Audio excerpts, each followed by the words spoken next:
entonces a abrir las Biblias en el Salmo 51, una vez más. Salmo 51.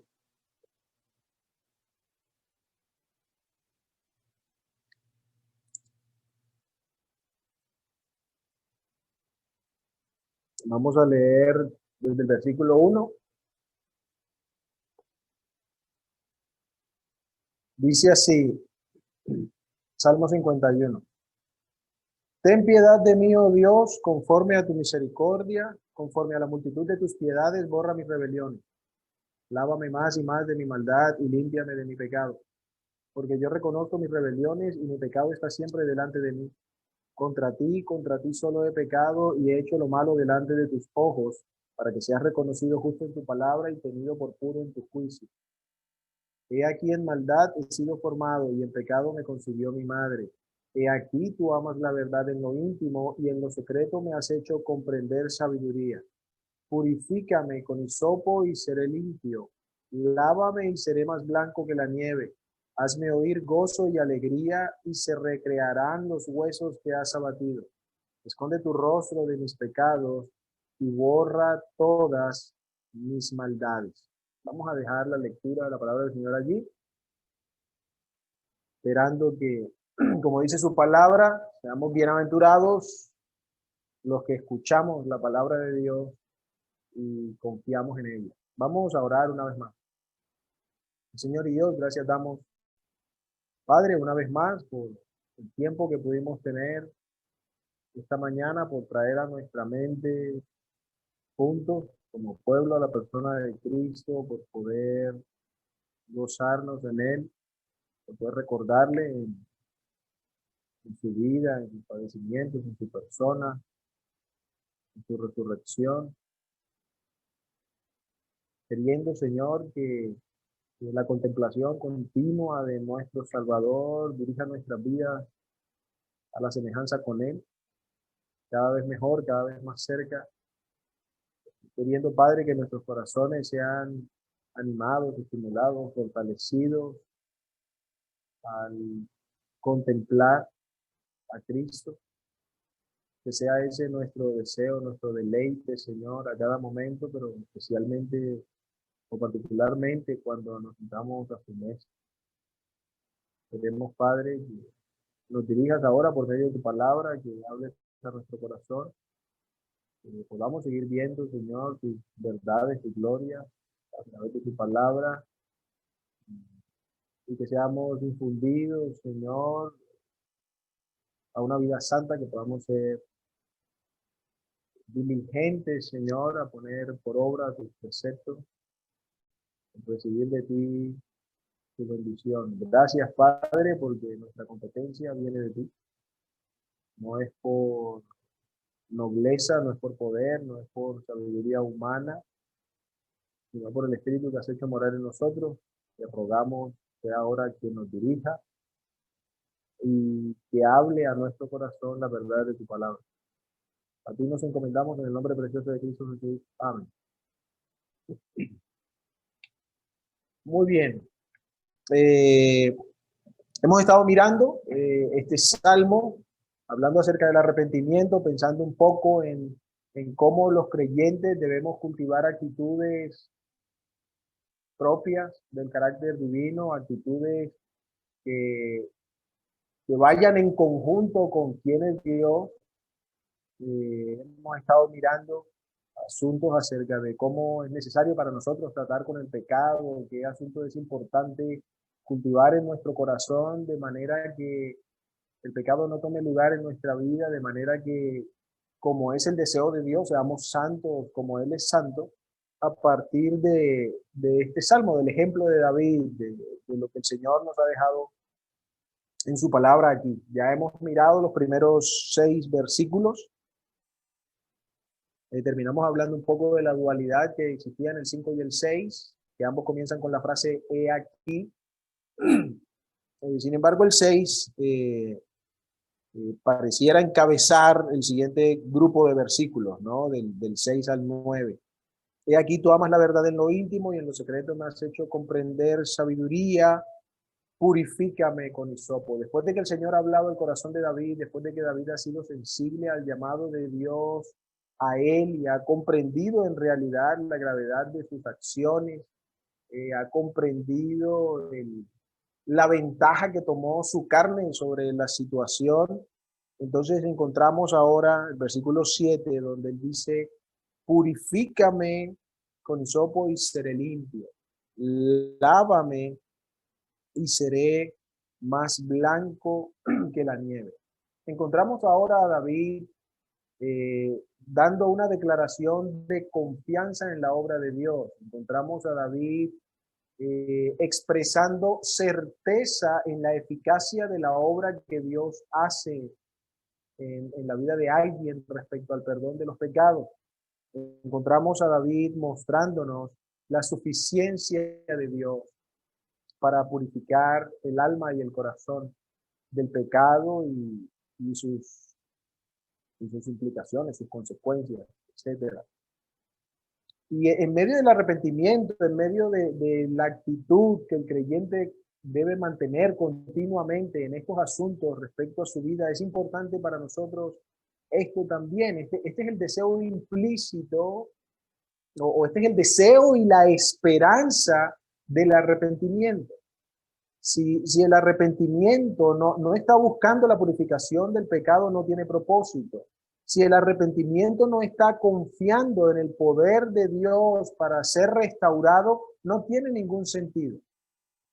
A veces el arrepentimiento cobra un carácter más bien formal, político, por decirlo de alguna manera. Es decir, manejamos una cosa aquí como externa, ya bueno, sí, lo siento, tatatín, y salimos, pero no hay una consideración profunda de la necesidad primero de ser limpiado, de la imperiosa urgencia de que mi corazón sea plenamente restaurado a la comunión con Dios.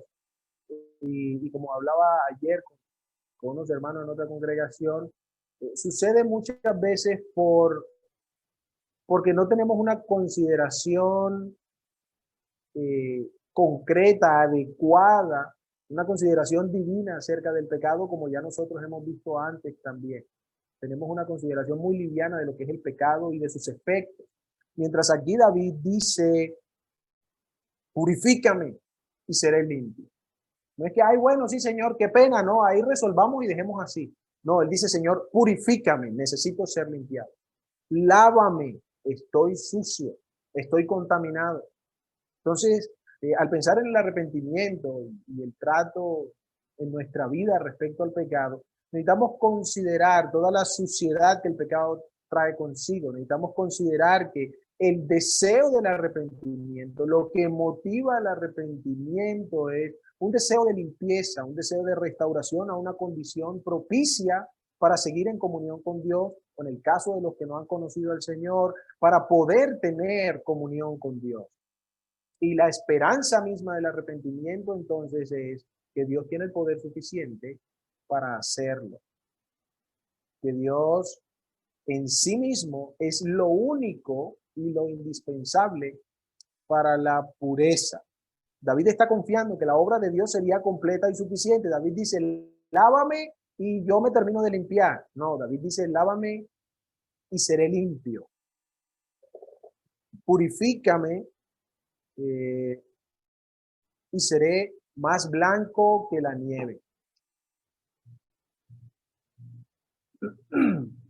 La suficiencia de Dios para eliminar cualquier rastro de pecado en la vida. Entonces el arrepentimiento está armado, por así decirlo, de una confianza absoluta en el Señor. Y es parte de la vitalidad del arrepentimiento, de lo importante del arrepentimiento.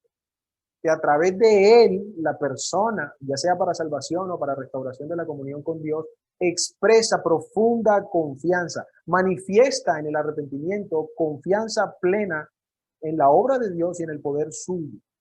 Recuerdo mucho las palabras que registra Marcos en el capítulo 1, versículo 40. Ha sido un relato que siempre ha llamado mi atención. Cuando aquel leproso llega al Señor, hinca su rodilla delante de él, se postra delante del Señor y le dice, Señor, si quieres, puedes limpiar. Este hombre no está preocupado porque el Señor pudiera o no sanarlo de una enfermedad difícil, como era la lepra, incurable en aquel entonces. Él dice, Señor, si quieres, yo sé plenamente que tú puedes sanarme. El asunto es si de verdad quieres hacerlo conmigo o no.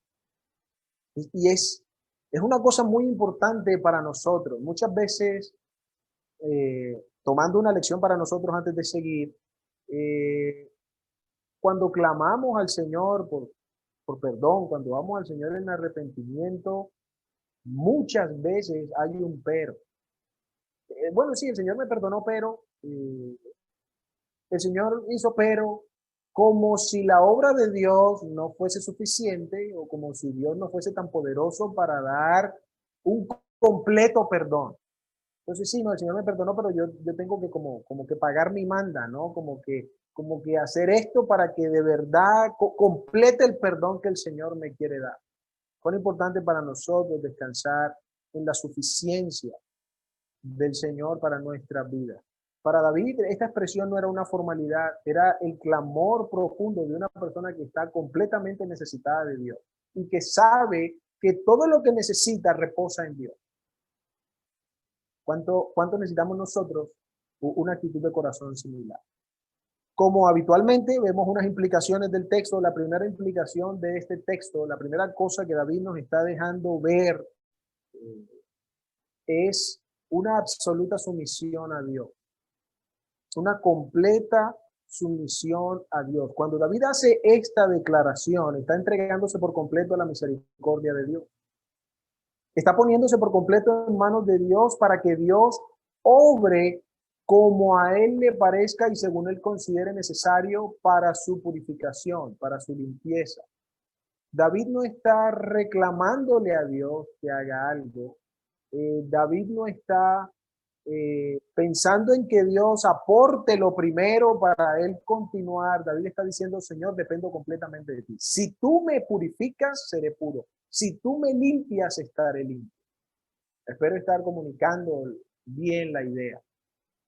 David no está pensando en una serie de pasos. David dice, Señor, aquí estoy y en tu mano está que yo al fin sea limpio o no de este pecado. Es tu poder sobre mí. Una absoluta sumisión al carácter divino. Haz, Señor, lo que tú quieras hacer con nosotros. Y como decíamos antes, ¿cuánta confianza demanda una declaración de esta, cierto? Muchas veces en el colegio o en capacitaciones empresariales se vuelve aquel juego infantil donde uno empujaba al otro y el otro se dejaba caer sobre el otro, ¿cierto? Y hacen un llamado ejercicio de confianza ahí, de que si te recibe, si no te recibe, etcétera, etcétera. Bueno, la idea en el fondo tiene que ver con esto, pero no de una manera tan simplista. El dejarse caer en las manos de Dios significará que usted confía absolutamente en Dios, aun cuando esté cerca del piso, Dios lo va a sostener. Porque lo que sucede en el ejercicio es que cuando usted se ve ya muy inclinado y no lo han agarrado, usted echa un pasito para atrás porque usted no se va a dejar caer. Así la otra persona lo vaya a recoger. Es lo que a veces nos pasa con Dios. Nos echamos para atrás, pero si no llegó en el momento que yo quería o de la forma en que yo quería, entonces echamos un par de pasitos para atrás porque en el fondo no hay tanta confianza. David está diciendo, Señor, aquí estoy. Palabras similares encontramos del apóstol Pablo en Filipenses, palabras que también me gustan mucho. Del apóstol dice, y ser hallado en él, Filipenses 3:9, para los que quieran buscar, y ser hallado en él, no teniendo mi propia justicia. Y ser hallado en él. La idea del texto anterior es que Pablo se ha desprendido de sí mismo de tal forma que, por decirlo de alguna manera, él se dejó perder en Dios, de manera que cuando sea hallado en él, no en otra situación. De manera que el objeto de su confianza únicamente sea el Señor, no su educación, no su posesión, no su reputación, no su linaje, no ninguna de esas cosas que él tenía y que legítimamente le correspondían, sino que en últimas toda su confianza estaba en el Señor. ¿Cuánto necesita el pueblo de Dios someterse por completo a Dios? Especialmente en el trato del pecado. Muchas veces el creyente no supera, no me gusta esa palabra para estas cosas, pero digámoslo así, sé que me entienden. El creyente no supera ciertos asuntos de su vida en cuanto al pecado o al daño que el pecado haya hecho porque en el fondo no consideran que el perdón de Dios es suficiente y que tienen que hacer cosas para o merecer ese perdón o para compensar de alguna manera el perdón que reciben. Dios está esperando que su pueblo esté enteramente sujeto a su voz, a su voluntad, a su palabra. Entonces, lo primero que David nos expresa aquí es una absoluta sumisión a Dios. Lo segundo que David expresa es una buena comprensión o una completa comprensión quizás de la vileza del pecado. Una completa comprensión de la vileza del pecado. Antes hemos hablado un poco del asunto de ver el pecado como pecado, de considerar el pecado como es, de no maquillarlo, de no adornarlo como lastimosamente muchas veces el creyente suele hacer para no verse tan mal. Pero en este caso David está enfatizando ya no solo la descripción del pecado como pecado, sino que David está mostrándonos también la profundidad del impacto en la vida de una persona para su mal. No es que, bueno, hizo algo que no es conveniente, no, David está hablando de cómo el pecado en sí quiere profundizar sus raíces en el corazón mismo de una persona para su mal. David comprende cuán vil es el pecado. Como decía un predicador de un par de siglos atrás, cuán pecaminoso es el pecado. Porque para nosotros muchas veces el pecado está en función, o la gravedad del pecado está en función de las consecuencias. Está en función del daño que pueda hacer. Mientras que aquí David está diciendo, sea que nuestra mente lo considere grande o pequeño, el pecado en sí mismo es supremamente vil. Es como si usted tomara en su mano, qué sé yo, un par de gotas de ácido sulfúrico, puro, concentrado, y las colocara en su mano. Usted no necesita vaciarse todo un tarro de ácido sulfúrico en la mano para darse cuenta del daño que produce en sí mismo. Un par de gotas dejarían quemaduras bastante graves y si no se lavara enseguida podría traer consecuencias terribles. De manera similar es el asunto con el pecado. No se trata de nuestra medición del pecado, sino de lo que es en sí mismo y cuán vil en su carácter, por así decirlo, es el pecado. El versículo 2, David ha dicho algo similar, lávame más y más de mi maldad.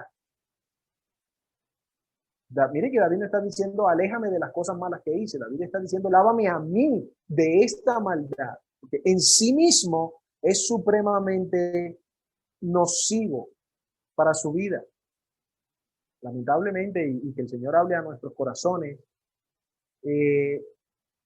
nosotros somos muy dados a tratar con indiferencia el pecado. Nosotros somos muy dados a tratar con el pecado como si fuera no peligroso en sí mismo, ¿cierto? Como digamos, tener cloro en la casa. Si te lo tomas es malo, pero bueno, si está ahí está bien y si lo echas allá está bien, pero si te lo tomas es malo. A veces creemos que el trato del pecado muchas veces es similar. Bueno, si tú te dejas aquí tal cosa es malo, pero no, tenlo en la casa, no importa. A veces sirve, ¿no? Porque a veces las mentiras te sirven para salir de un problema. O a veces, ¿cierto? Es la mentalidad que tenemos. O vamos a mantener esto mal hecho, vamos qué sé yo, cualquier cosa. Estoy seguro que ustedes ya cogieron la idea. ¿cierto? Pero siempre y cuando no se salga de tantos parámetros, entonces no está tan mal. Necesitamos nosotros tratar con radicalidad el pecado en nuestra vida. El común denominador, o muchas veces hablamos de pecados que nos persiguen, de pecados que no hemos dejado, porque, ay, hermano, no, es que tan débil y que aquello y que lo otro. Y si bien es cierto, hay situaciones que requieren un trato más enfático o más largo que otras cosas, también es cierto que muchas de esas cosas no se han ido de nuestra vida porque en el fondo no las consideramos tan malas como son. Sabemos que es algo que está ahí, pero que no queremos desarraigarlo de nuestra vida como Dios manda. No queremos ser enteramente purificados, queremos ser librados de las consecuencias, más no del pecado mismo. Queremos ser librados del daño que podría otorgar, más no así de la práctica. Entonces creemos que, qué sé yo. Bueno, vamos a seguir y de pronto ahora coloco un ejemplo para redondear la idea. La tercera cosa que David nos está diciendo, o quiero notar en este texto, es el deseo de David, como en el versículo 2, por una vida santa, la aspiración a una vida santa. David no estaba contento únicamente con que se juzgara la forma de sus actos y que quedara resuelto, bueno, tocó pagar, tocó compensar, tocó arreglar aquí y que quedara todo resuelto. No, David está deseoso de que desde lo profundo de su corazón él sea de agrado a Dios, no solo en lo externo, sino desde su corazón. David está deseoso de que, por decirlo de alguna manera, no es que David lo hiciera así, pero digamos, su apariencia de piedad concordara con la piedad de su corazón. No como Timoteo, el apóstol Pablo nos amonesta en 2 Timoteo 3, de algunos hombres que la apariencia de piedad la tendrían, pero que por dentro son hombres corrompidos, cargados de malos deseos, perseguidores de sus propias pasiones, etcétera, etcétera, etcétera. David está anhelante de que el fruto, de que sus obras, el fruto de su corazón, sea tan agradable como su corazón mismo delante de Dios. Recuerden, versículo 3, lávame a mí, límpiame. Ahora dice aquí el 7, purifícame, lávame. Y es interesante que no dice y estaré, dice y seré. Hay una diferencia en cómo se usan las expresiones. David no dice purifícame y estaré puro o limpio. Dice purifícame y seré. Luego dice lávame y seré. Una implicación a la condición propia de su corazón, de su vida. No solo lo externo, no solo las formas. La aspiración de una vida santa. Ahora, ¿por qué esto es tan valioso? Bueno, cuando nosotros tenemos un conocimiento, como hemos estado mirando, de quién es Dios, hemos visto cómo David nos deja ver destellos de su conocimiento de Dios, de cómo consideraba a Dios, de cómo conocía el carácter de Dios. Bueno, una valoración adecuada del pecado tendrá que ver con una correcta comprensión de quién es Dios.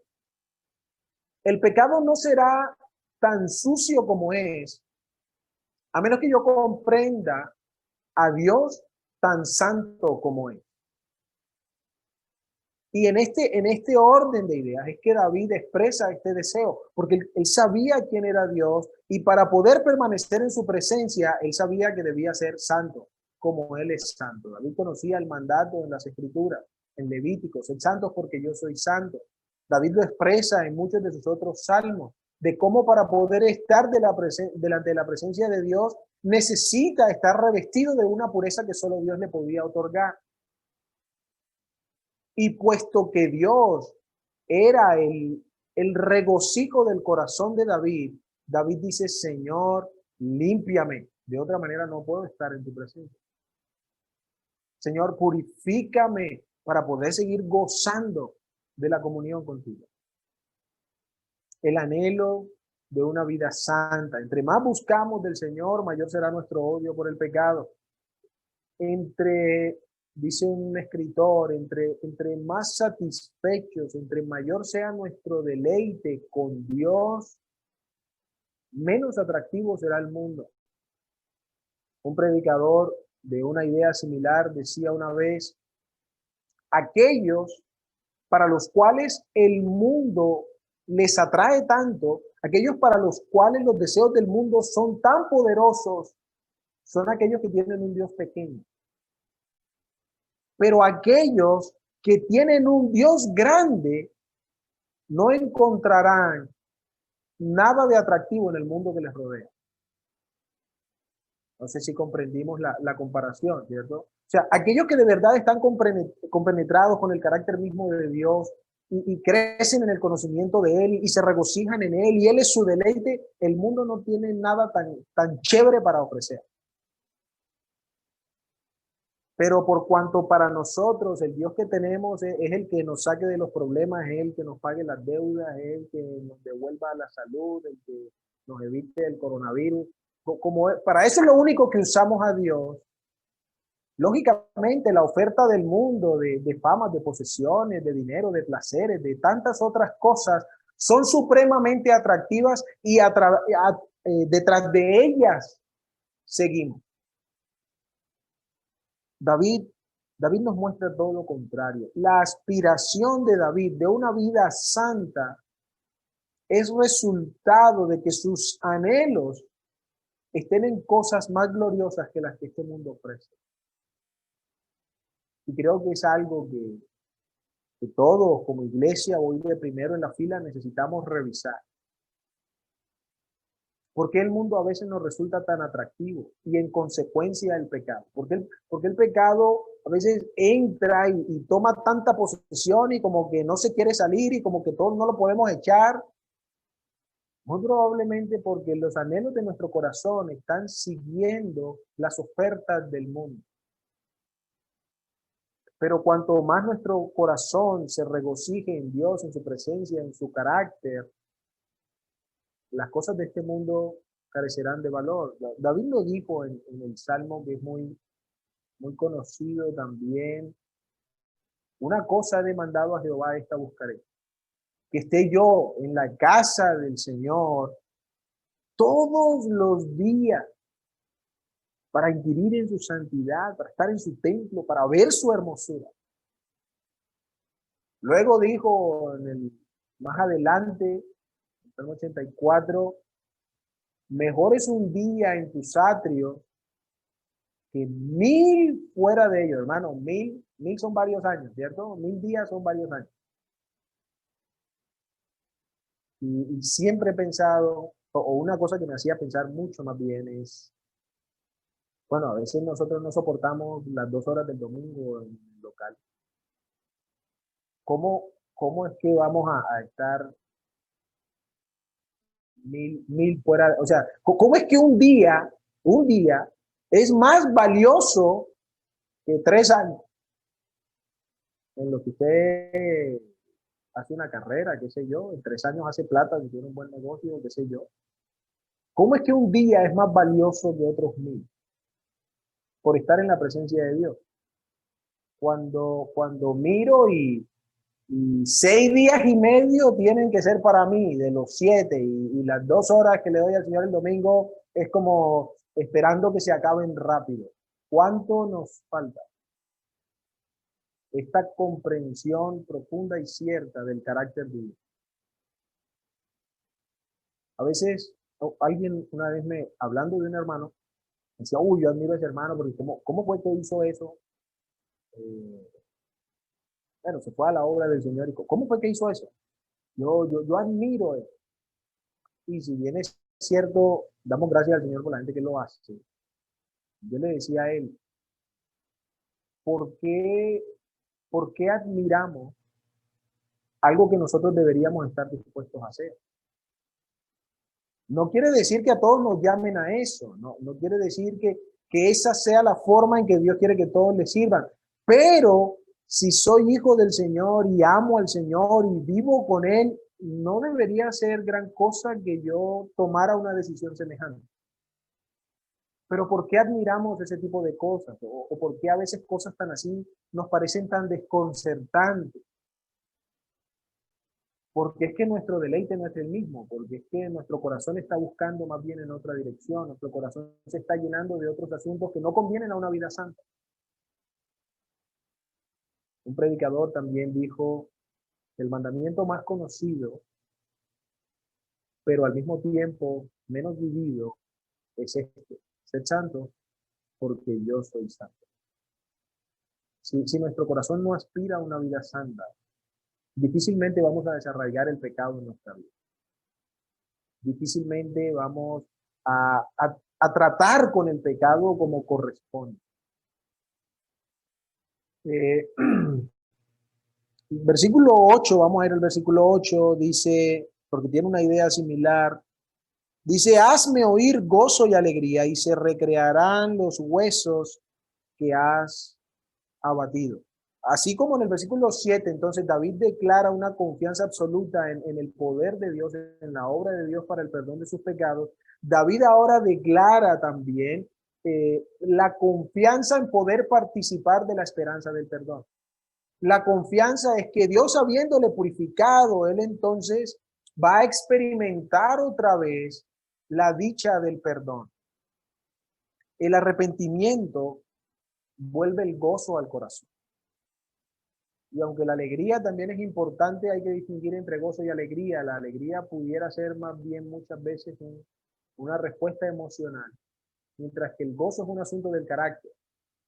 El gozo es un asunto que se cultiva en el carácter y que no cambia según las circunstancias. El gozo es un asunto, hace muchos años hablamos del gozo en la congregación, el gozo es un asunto que puede permanecer aún en tiempos de tristeza. El gozo del Señor es de tal manera que las vicisitudes, las penas del mundo no lo pueden borrar, excepto el pecado. El pecado roba por completo el gozo. El pecado roba por completo el gozo. Pero las malas experiencias de la vida, por llamarlas de alguna manera, no tienen por qué robar el gozo del creyente. Porque no es una respuesta emocional, es un asunto que se cultiva en el corazón. Y David está diciendo, hazme oír gozo y alegría.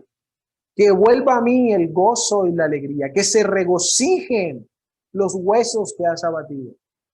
Este siervo tuyo que ha sufrido por haberse entregado al pecado, que halle nuevamente regocijo en tu presencia. Y una cosa interesante de esta verdad es que, bueno, muchas veces cuando se invita al arrepentimiento, aunque incluye una actitud de humildad, la gente cree que se le está denigrando. La gente cree que es un llamado a violentar la dignidad de una persona. Pero no se trata de eso. Cuando leemos estas palabras, vemos que el asunto del arrepentimiento busca más bien la plenitud para esta persona. Busca más bien la completa bendición para esta persona. Claro, el que ha ofendido seguramente, o todo el que viene de arrepentimiento necesita venir con un carácter sencillo y humilde, como más adelante lo dice David y lo veremos en el tiempo. Pero el tema es que el arrepentimiento está buscando que esta persona no sea privada de la bendición que Dios quiere otorgar. Siendo así, me hacía pensar en por qué muchas veces nosotros demoramos nuestro arrepentimiento. Porque muchas veces somos tan necios los que hemos conocido a Cristo como para permanecer en nuestro pecado cuando el pecado nos está privando del gozo de Dios. Cuando nuestro pecado nos está privando de la bendición de una vida plena en comunión con Dios. ¿Cuánta solicitud debería haber más bien en nuestro corazón para humillar nuestro rostro y decir, sí, Señor, pequé contra ti? Limpia, purifican.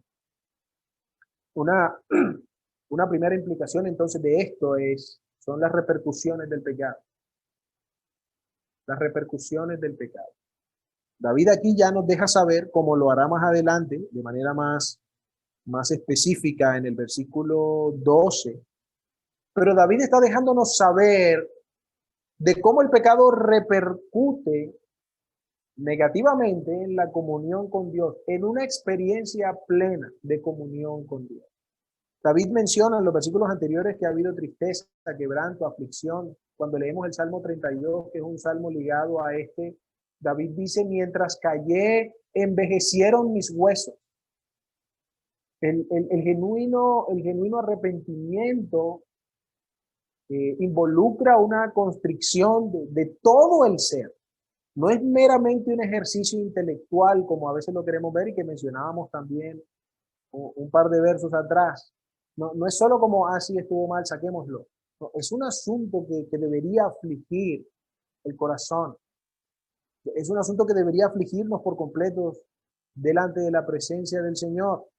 Ahora, estas palabras aquí de David, de oír gozo y alegría, de ser recreados los huesos que haya batido, muy probablemente tienen que ver con la imagen del luto que se hacía en los tiempos bíblicos.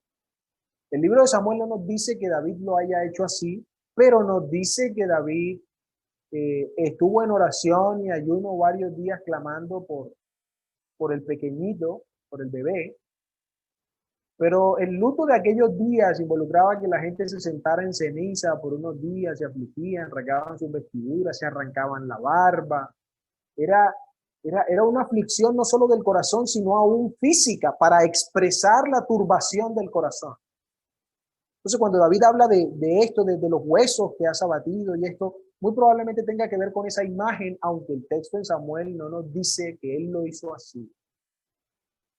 Pero general, sabemos nosotros cuando se pasa la hora de la comida, empieza a sentirse un hueco en el estómago y a veces empieza a doler bastante, ¿cierto? Bueno, ahora imagínense David ayunando varios días, orando por... Seguramente había también una aflicción física, pero el punto es que David está clamando porque todas estas cosas sean restauradas, que es la siguiente implicación. Que el daño que el pecado ha hecho en su vida sea completamente restaurado. Que la aflicción que ha padecido, tanto espiritual, tanto emocional y aún física, si fue el caso, sean enteramente restauradas al gozo del Señor. Pero antes de profundizar en esta segunda idea de la restauración, es importante entonces considerar con detenimiento, hermanos, cuán terrible es el pecado que deteriora cada aspecto de la vida del hombre. El pecado no es un asunto que se queda en el acto, el pecado es un asunto que corrompe la mente, lo leemos en Romanos, entendimiento entenebrecido. Es un asunto que corrompe el corazón y sus conciencias se cauterizaron. No tuvieron en cuenta que endurece el corazón. Es un asunto que entorpece, como lo veíamos en el versículo 5, si mal no recuerdo, o en el 6. En el 6 lo vimos. El pecado entorpece. El pecado ciega, el pecado no me capacita para tomar mejores decisiones. Entonces, el pecado, una vez que hace presencia, que toma lugar en la vida de una persona, hermano, todo lo que traerá consigo es deterioro. Todo lo que traerá consigo, como dice otro texto, conducirán más y más a la impiedad. Y es lo que David nos está recalcando. Necesito, lo que nos está diciendo implícitamente, necesito volver al gozo. Necesito que traigas este gozo sobre mí porque he sido turbado. Y cuando miramos las consecuencias del pecado de David, ¿cuánto no tuvo que sufrir David, aún restaurado a la comunión con Dios, en su familia por las consecuencias de su pecado? ¿Cuánto dolor no trajeron a su vida sus hijos? A veces no consideramos el alcance del pecado en nuestra vida, porque creemos que lo hice aquí yo solo, porque creemos que nadie lo vio, porque esta murmuración fue con mi amigo, como nos hablaba el hermano Tito en estos días, que porque es que este rencor lo tengo yo en mi corazón y nadie lo sabe, porque es que esta mentirita fue aquí con el vecino que no sabe de esto, que es que este negocio ilícito nadie lo ve. O sea, a veces no dimensionamos los alcances del pecado hasta que nos toca lamentarlo. Y entonces, ahí sí queremos que el Señor llegue mágicamente y quite todo. Palabras tremendas del profeta Jeremías en Lamentación. Laméntese el hombre por su pecado. ¿Por qué se lamenta el hombre viviente? Porque destruyeron las casas, porque se metieron los babilonios, porque nos arruinaron, porque dañaron el templo. Jeremías dice, no pierdan de vista lo que realmente está sucediendo aquí. El Señor está juzgando nuestro pecado. Lamentémonos por nuestro pecado. El pecado tiene repercusiones profundas y extremadamente dañinas en la vida de una persona. Es por eso que el hombre necesita la salvación y es por eso que el pueblo de Dios necesita vivir en santidad. Por eso que el pueblo de Dios necesita una búsqueda continua del rostro de Dios para ser guardado por su espíritu. Entonces, David termina diciendo que estas cosas él desea que sean restauradas. Hazme oír. Como dice más adelante, luego lo estudiaremos, versículo 12, vuélveme el gozo de tu salvación. Dice Isaías 51, 58, 11, voy a leer varios textos y con esto termino. Isaías 58, 11 dice, y el Señor te guiará continuamente, saciará tu deseo en los lugares áridos y dará vigor a tus huesos, y serás como huerto regado y como manantial cuyas aguas nunca faltan. Dice luego en Hechos, capítulo 3, versículo 19, por tanto, arrepentíos y convertíos para que vuestros pecados sean borrados, a fin de que tiempos de refrigerio vengan de la presencia del Señor. Salmo 32, que antes mencionaba, dice, cuán bienaventurado es aquel cuya transgresión ha sido perdonada, cuyo pecado es cubierto. Cuán bienaventurado es el hombre a quien el Señor no culpa de iniquidad y en cuyo espíritu no hay engaño. Así como hay un desastre terrible que el pecado trae consigo, así no lo consideremos. Hermanos, hay una dicha inexplicable que trae consigo el perdón. Mucho mayor que el daño que el pecado pueda ocasionar. Mucho más duradera que los efectos que el pecado pueda producir en la vida de una persona. Sin embargo, a veces creemos que el pecado nos va a dar una satisfacción que no puede entregar.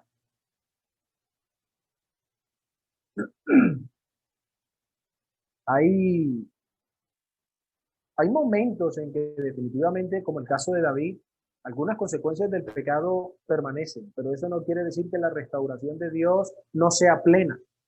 Una cosa es la consecuencia del pecado y otra cosa es la manera en cómo Dios restaura la vida de una persona. Él le place tratar con las consecuencias según su soberanía, pero el tema es, miren que David aquí está, lo que David está diciendo, hazme oír gozo y alegría y se recrearán los huesos que has abatido. David no está diciendo hazme oír gozo y alegría y entonces que ya no nadie se entere o que no pase nada con esta señora o que no. David está diciendo tu restauración será primero a mi corazón.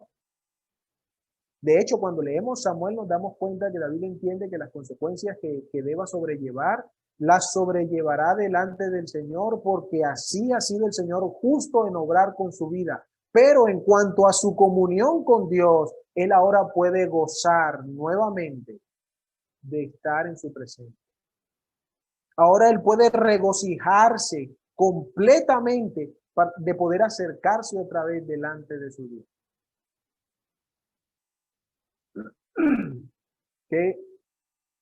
Qué gloriosa esperanza, ¿cierto? Nos da el Señor. Qué estímulo, porque en el fondo no es su obligación. Es decir, con habernos salvado, Él pudo haber omitido muchas otras bendiciones. Ya la salvación misma, que es altamente inmerecida, debería hacernos estar satisfechos. Pero cuán misericordioso, cuán lleno de gracia es nuestro Dios, que aun cuando hayamos pecado, abogado tenemos. Pero hermanos, necesitamos nosotros considerar cuidadosamente estas cosas, de manera que el uso del abogado, como lo sugiere Juan, sea un asunto esporádico, sea un asunto ocasional. Pero lamentablemente muchas veces en nuestra vida Cristo trabaja más como abogado que en muchas otras cosas, porque no hacemos sino estar de pecado en pecado. El Señor quiere ser nuestro soporte, nuestro consuelo, nuestra fortaleza, nuestra guía, nuestro entendimiento, nuestra luz. Tantas otras cosas, pero parece que muchas veces funciona simplemente de abogado. Parece que en la Biblia en Juan nos dijera, si alguno hubiere pecado, sino que Juan está diciendo, mira, toma, ve, ya sabe, cada 5 minutos él responde, no te preocupes. No, necesitamos considerar con cuidado nuestra vida delante del Señor. Necesitamos rogar al Señor que abra nuestros ojos a un mejor entendimiento de quién es Él, de sus glorias, de sus virtudes, de su carácter. De manera que aspiremos a una vida santa, de manera que el común denominador de nuestra vida sea el gozo y la alegría, sea el refrigerio, sea la plenitud que de su presencia viene. De manera que no estemos, ¿cierto?, siempre excusando el pecado continuo en nuestra vida,